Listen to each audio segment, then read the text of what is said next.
Hola chicos, ¿qué tal?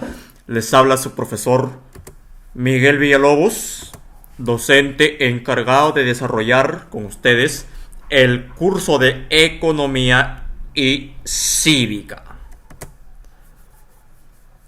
Muy bien, el día de hoy vamos a desarrollar, ¿sí?, el primer capítulo del curso de Economía y vamos a tratar todos estos puntos que ustedes pueden apreciar acá.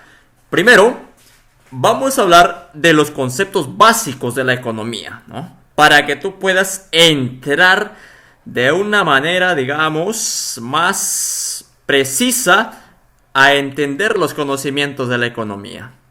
Segundo, vamos a hablar la definición de la economía, pero desde el punto de vista de varios autores, ¿sí? Vamos a hablar también la economía como ciencia y al final vamos a dar una clasificación o un esquema de la economía. Bien, empezamos por acá los datos generales de la economía. Vamos a empezar hablando de su etimología. Chicos, ustedes se preguntarán qué cosa es o a qué se refiere cuando hablamos de etimología. ¿Sí? Chicos, etimología de un término o de una palabra significa las raíces, ¿verdad?, de dónde proviene dicho término. En este caso, como estamos hablando de la economía, ¿cuáles son las raíces? ¿De dónde proviene el término economía? Como acá pueden apreciar, dice, proviene de las voces griegas oikos. ¿Y qué significa oikos? Significa casa, hogar. Y nomos, que significa administrar, ordenar. Entonces, etimológicamente, la palabra o el término economía significa administración de la casa. ¿Sí? Muy bien. Entonces, etimológicamente, ¿qué es la economía? Administración de la casa. Muy bien. Los conceptos básicos que tenemos que aprender es la escasez, la eficiencia y la equidad, que no son lo mismo, son muy diferentes. El costo de oportunidad. Esos tres conceptos básicos que tenemos que saber para entrar de lleno a estudiar lo que es la economía. Acá hay una preguntita. ¿Por qué tú como alumno, ¿no?, o por qué cada uno de nosotros debemos interesarse en la economía? ¿Sí? Chicos, siempre en nuestra vida diaria, en nuestra vida cotidiana, estamos, digamos, en la toma de decisiones. Siempre estamos tomando decisiones, ¿no? Y siempre nosotros necesitamos administrar nuestros propios recursos, ¿no? Administrar la casa, administrar mi empresa, administrar mis propios recursos que yo tengo, personales. Entonces, por eso es importante interesarse en estudiar la economía. Entonces dice, ¿por qué interesarse en la economía? Acá dice, ¿por qué? Porque nos permite tomar decisiones. Acuérdate, te permite tomar decisiones.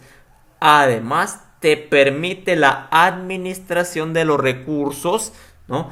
Porque estos son escasos. Acuérdate, los recursos siempre son escasos. ¿Sí? Casi no hay recursos. ¿Sí? Mientras que las necesidades que nosotros tenemos como personas son una infinidad, son ilimitadas las necesidades, pero los recursos son pocos, o sea, son escasos.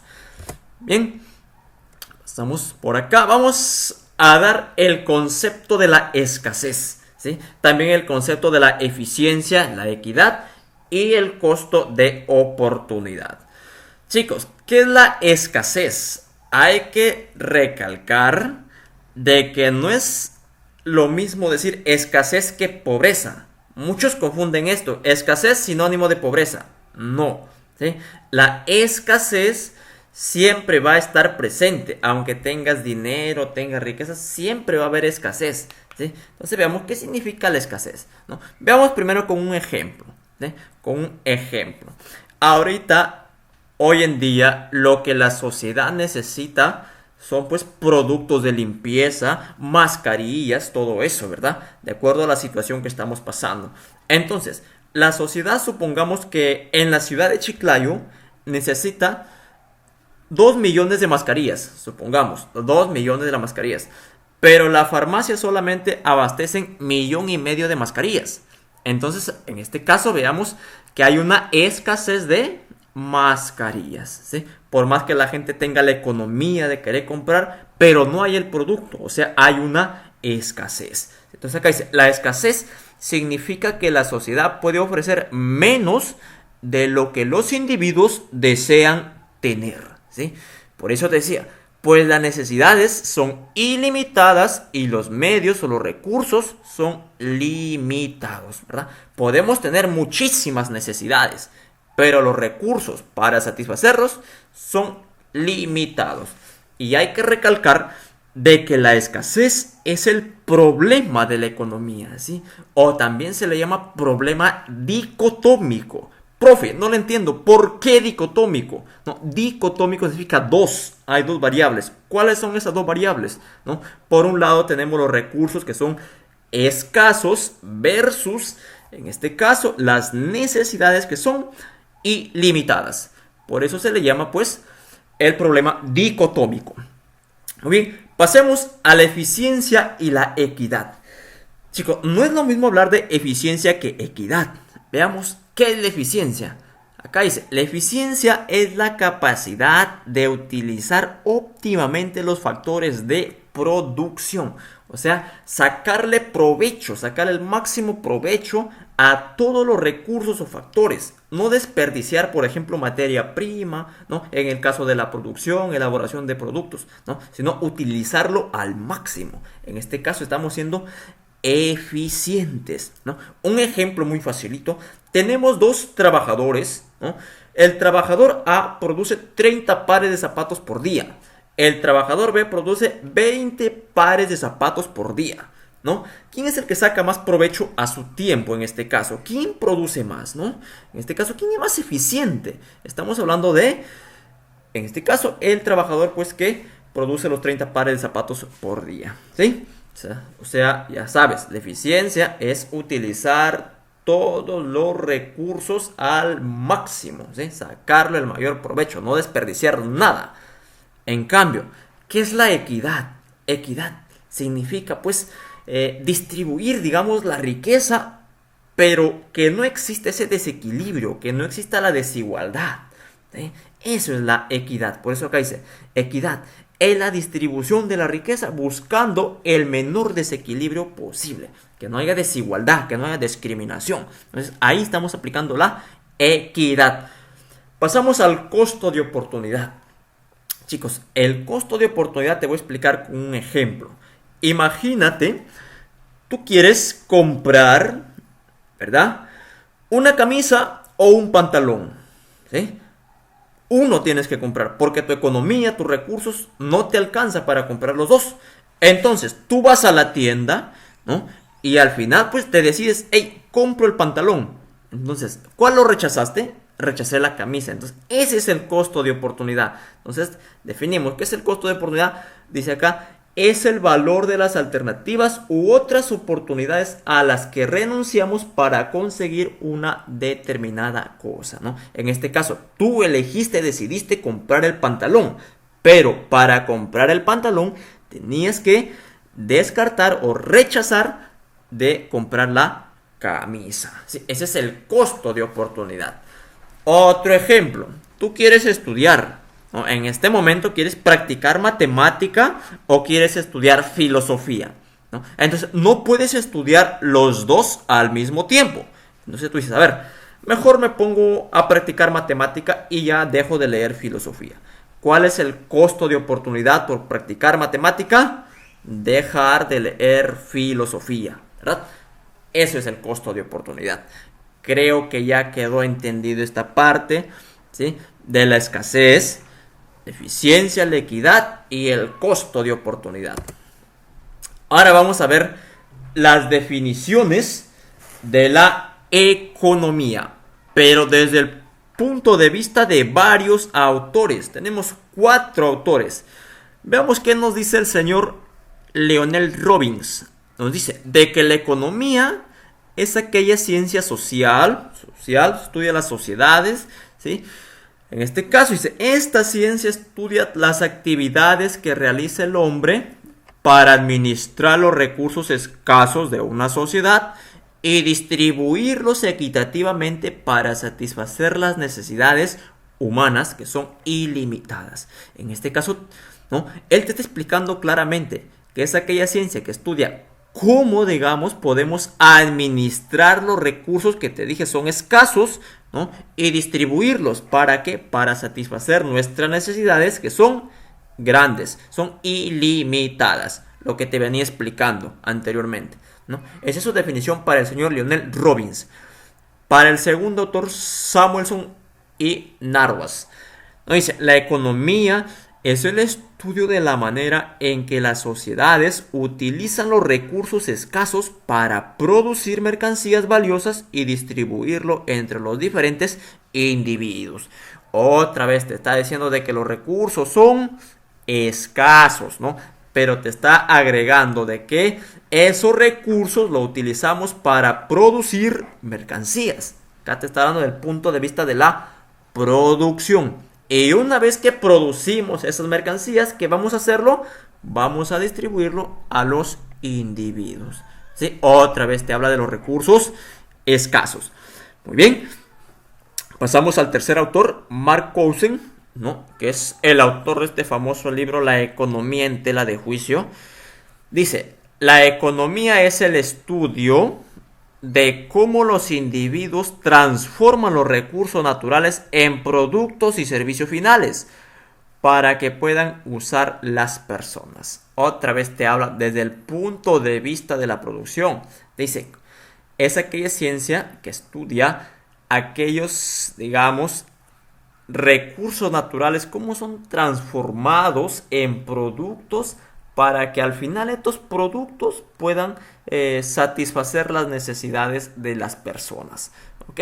Otra vez acá coinciden, ¿no? Los tres autores que hemos estudiado hasta el momento coinciden que los recursos son escasos y que las necesidades son ilimitadas.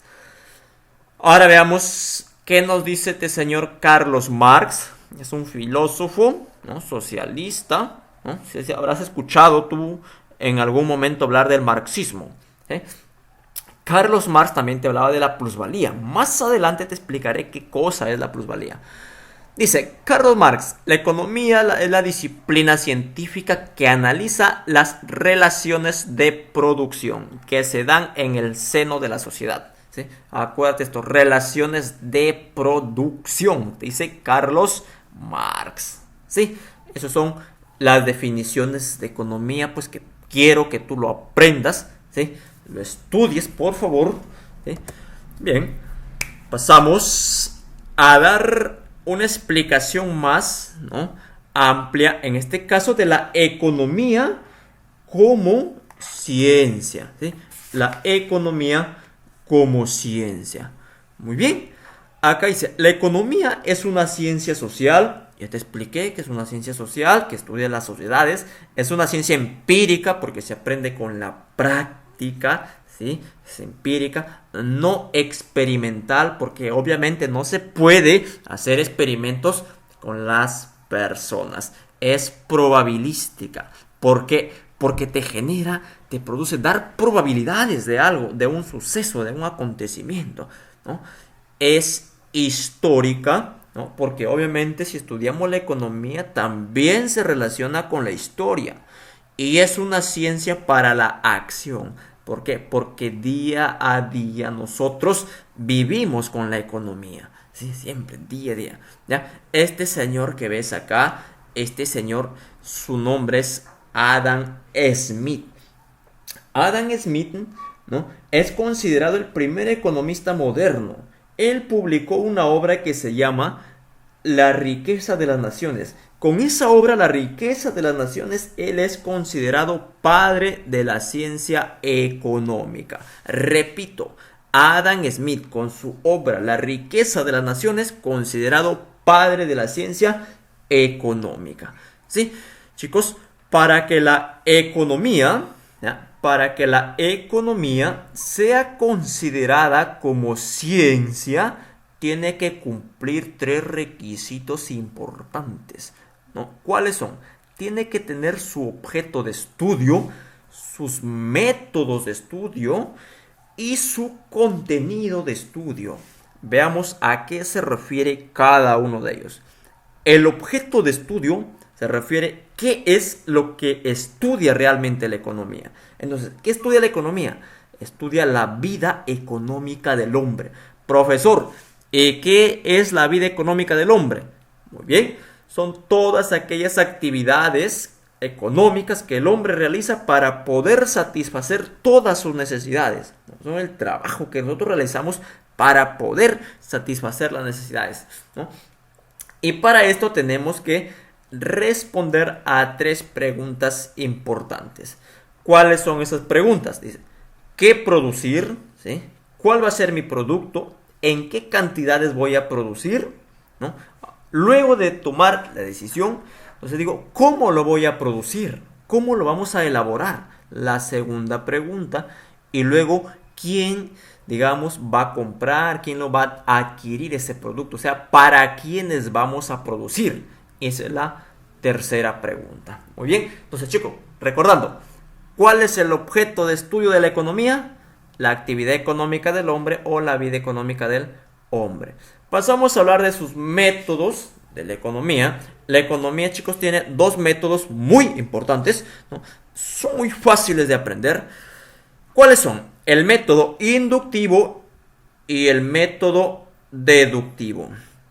El método inductivo también se le llama analítico, ¿no? Hay que recordar que este método inductivo lo creó un filósofo llamado Francisco Bacon o Francisco Bacon, ¿no?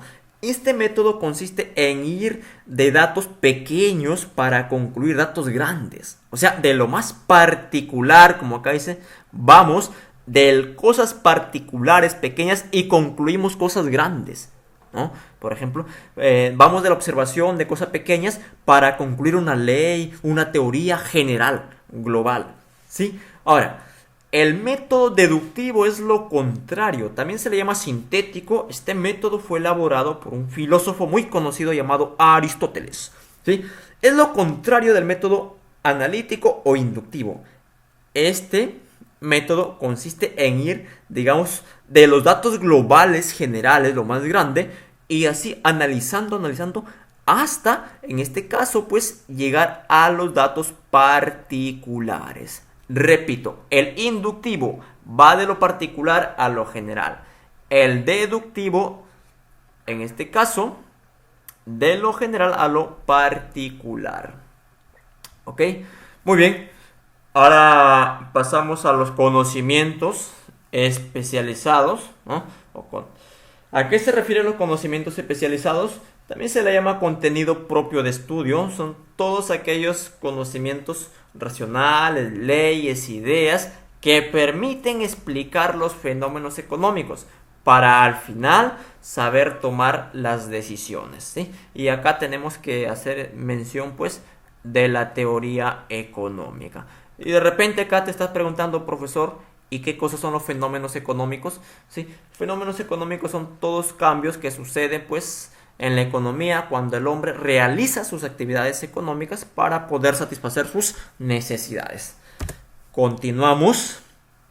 Ahora vamos a ver los fines de la economía. Chicos, los fines de la economía. La economía tiene dos fines. ¿Cuáles son? Los fines teóricos y los fines prácticos. ¿Cuál es la diferencia entre los teóricos y los prácticos? Chicos, los teóricos simplemente explica, predice toda la actividad o vida económica, ¿sí? Mientras que los fines prácticos se encargan de resolver el problema de la economía, que era la escasez. Bien, ¿qué fines teóricos tenemos? Tenemos fin teórico, primero, el conocimiento de la vida económica y los fenómenos económicos. También plantear hipótesis económicas. ¿Qué cosa es una hipótesis? Las posibles soluciones o respuestas a un problema económico. También nos permite elaborar leyes y teorías económicas. y lo más importante, formular los modelos económicos. Eso es lo más importante de los fines teóricos. Pasamos a los fines prácticos. Los fines prácticos son aquellos que resuelven el problema de la escasez. Dice, nos permite, por ejemplo, favorecer la recuperación económica. Cuando la economía está que decae, digamos, ¿no? Está que cae la economía en un país, nos permite cómo recuperarlo la economía. Muy bien. Luego tenemos mejorar la distribución de la riqueza. Obviamente, este punto buscando el menor desequilibrio posible. Y lo más importante, acá está subrayado, lograr el bienestar general de la población. Chicos, esto de acá también se le considera como el fin supremo de la economía. Nunca te olvides, es el fin supremo de la economía. Muy bien. Ahora vamos a hablar de la división de la economía, ¿sí? Entonces vamos a ver un mapa, un esquema conceptual y vamos a ir explicando todas las ramas de la economía. Acá tenemos la economía, chicos. La economía, muy bien. En la economía se divide dos grandes ramas, ¿sí? Dos grandes ramas. ¿Cuáles son? La economía positiva y la economía normativa.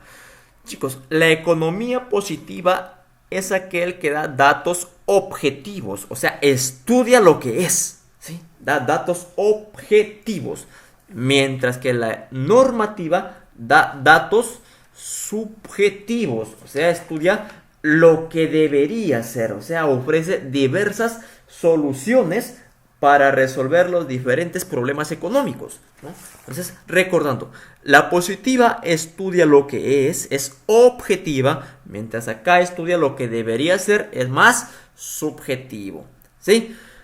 Pero la positiva se va dividiendo en la economía descriptiva y la teoría económica. Veamos cada uno de ellos. Chicos, la economía descriptiva, como su mismo nombre lo dice, pues este rama de la economía se va a encargar de observar, describir e informar todas las actividades económicas, obviamente recogiendo datos, ordenando, ¿no? Para al final proporcionar una determinada información, ¿sí? Hay que recalcar también acá de que en la economía descriptiva también se le considera como la fuente de datos del economista, ¿sí? Pregunta de examen. ¿Cuál es la institución que aplica la economía descriptiva? La respuesta es el Instituto Nacional de Estadística e Informática, más conocido como INEI. El INEI, muy bien. Eso por parte de la economía descriptiva. Pasamos a la teoría económica. Sí, recuerda, la teoría económica se encarga, pues, en este caso, de analizar y explicar el comportamiento de todos los fenómenos económicos y pues al final te va a permitir elaborar los principios, leyes, métodos, ¿sí? Pero la teoría económica se divide en teoría de la macroeconomía y la microeconomía, ¿sí? ¿Cuál es la diferencia entre la macro y la micro? Chicos, la macroeconomía pues estudia, digamos, o analiza el comportamiento de los agentes económicos a nivel global, o sea, a nivel de agregados, ¿no? Eso es, mientras que la microeconomía, pues, se encarga en este caso de analizar el comportamiento de los agentes económicos, pero a nivel de unidades individuales. Por eso también se le llama estudia la economía de las familias, o sea, individuales. Muy bien, recordando, la macroeconomía estudia a nivel global, ¿sí? De agregados, mientras que la microeconomía estudia a nivel individual. Muy bien, veamos. Ya. Acá en la macroeconomía es importante recalcar quién es el padre de la macroeconomía, ¿sí? El padre de la macroeconomía se llama John Maynard Keynes. Apúntale, ¿no? Padre de la macroeconomía, John Maynard Keynes, ¿ya? Dentro de la macroeconomía tenemos la teoría general de los agregados y la teoría del equilibrio y crecimiento. Acá en la teoría general de los agregados económicos, por ejemplo, vamos a tener el consumo nacional, por ejemplo, la inversión, el PBI, el Producto Nacional. Eso lo vamos a hablar más adelante, ¿sí? En la teoría del equilibrio y crecimiento, por ejemplo, tenemos las finanzas públicas, o sea, son las finanzas que lo administra el Estado, las empresas del Estado, la teoría de la moneda, también las relaciones internacionales. Las relaciones internacionales significa todas aquellas relaciones que tiene el país con el resto de otros países del mundo. La teoría del desarrollo, ¿no? También dentro de la macroeconomía. Muy bien, pasamos a la microeconomía. Te mencioné que en la microeconomía estudia el comportamiento de los agentes económicos a nivel individual, ¿verdad? También se encarga de la formación de precios. Por eso te decía, estudia la economía de las familias, ¿sí? Muy bien, pero hay que mencionar también quién es el padre de la microeconomía, chicos. El padre de la microeconomía se le llama Alfred Marshall. Alfred Marshall, ¿ya? Dentro de la microeconomía tenemos varias teorías, por ejemplo, teoría del consumidor, teoría de la empresa, de la producción y teoría de la distribución. Chicos, vamos a explicar más o menos de qué trata cada uno de ellos. Chicos, en la teoría del consumidor, obviamente explica cómo el consumidor busca satisfacer al máximo sus necesidades. Entonces, es cuando el consumidor busca la maximización, ¿no? Para satisfacer sus necesidades. Muy bien.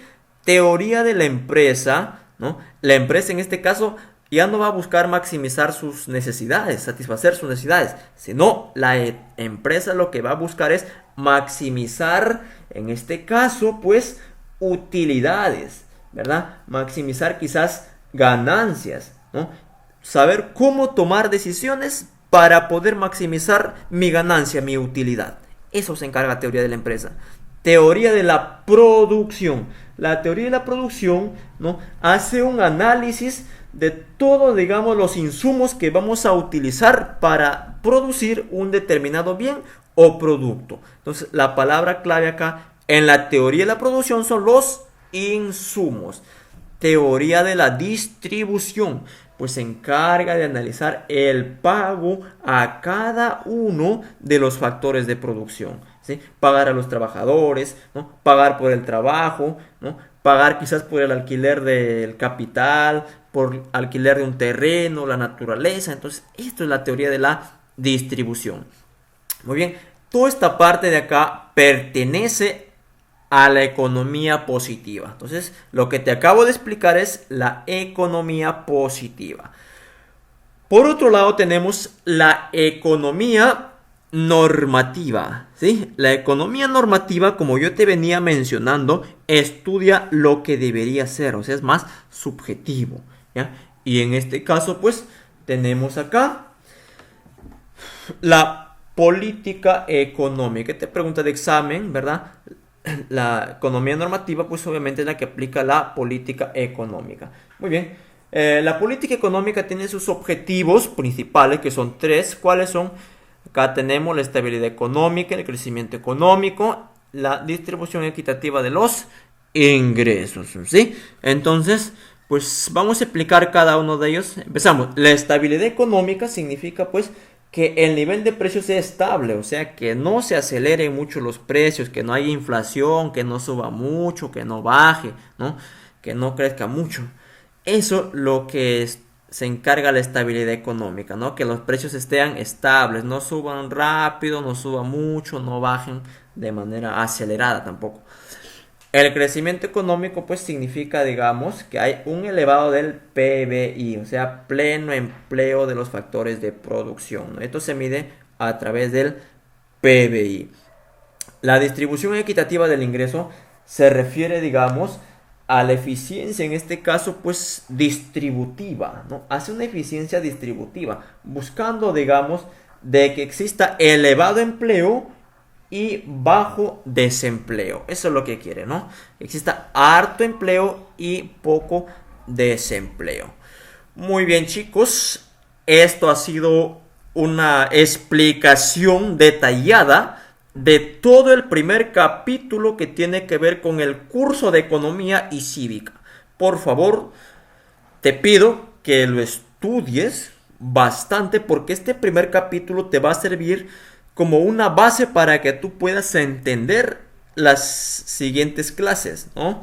Muy bien, la siguiente clase hablaremos de las necesidades humanas, los bienes y servicios. Por favor, trata de ir estudiando. Hasta acá se despide tu profesor Miguel Villalobos. Chao, cuídate.